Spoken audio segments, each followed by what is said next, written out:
अस्सलाम वालेकुम नाजरीन। आज 13 जुलाई 2025 है और दिन है इतवार का।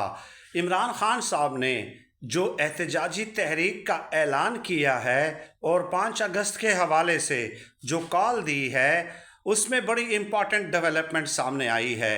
और वो डेवलपमेंट ये है कि पूरे के पूरे एहतजाजी अमल से इमरान खान साहब ने 2 बड़े रहनुमाओं की छुट्टी करा दी है।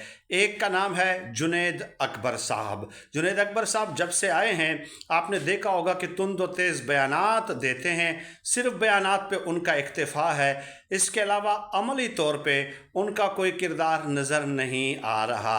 और दूसरा ये कि आमिर मीर साहब के प्रोग्राम में बैठ के उन्होंने पार्टी इख्तिलाफ़ात के हवाले से खुलकर गुफ्तगू की थी, जिसका इमरान खान साहब ने नोटिस लिया और कहा कि इख्तिलाफ़ात हर जुमात में होते हैं, लेकिन इस तरह पब्लिक फोरम पे आकर ये जो इख्तिलाफ़ात को डिस्कस करना ये मज़ीद डिवाइड पैदा करता है पार्टी के अंदर और इस तरह तहरीक पर असर पड़ता है।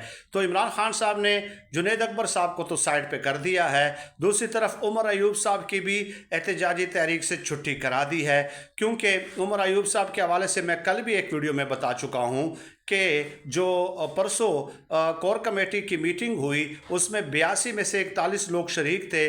उमर अयूब साहब 57 मिनट की ये मीटिंग थी, कोर कमेटी की सबसे मुख्तसर तरीन मीटिंग थी, सबसे मुख्तसर तरीन। आज तक जितने भी कोर कमेटी के इजलास हुए हैं उन सब में ये सबसे मुख्तसर दौरानिए की मीटिंग थी और मीटिंग का एजेंडा था इमरान खान साहब की रिहाई।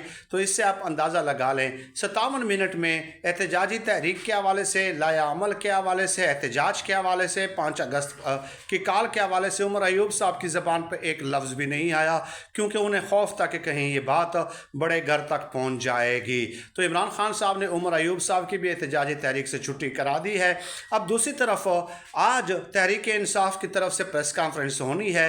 कल अली अमीन गंडापुर साहब ने 3 महीनों का वक्त तो दे दिया, लेकिन अब हमें देखना होगा कि ये वक्त जो है उन्होंने किसके कहने पे दिया है, क्योंकि अली अमीन गंडापुर साहब को मैं आपको बता दूं, ये भी एक ख़बर दे दूं कि इमरान खान साहब ने एक बार फिर इन कर दिया है कि आप एहतजाजी तहरीक को लीड करेंगे।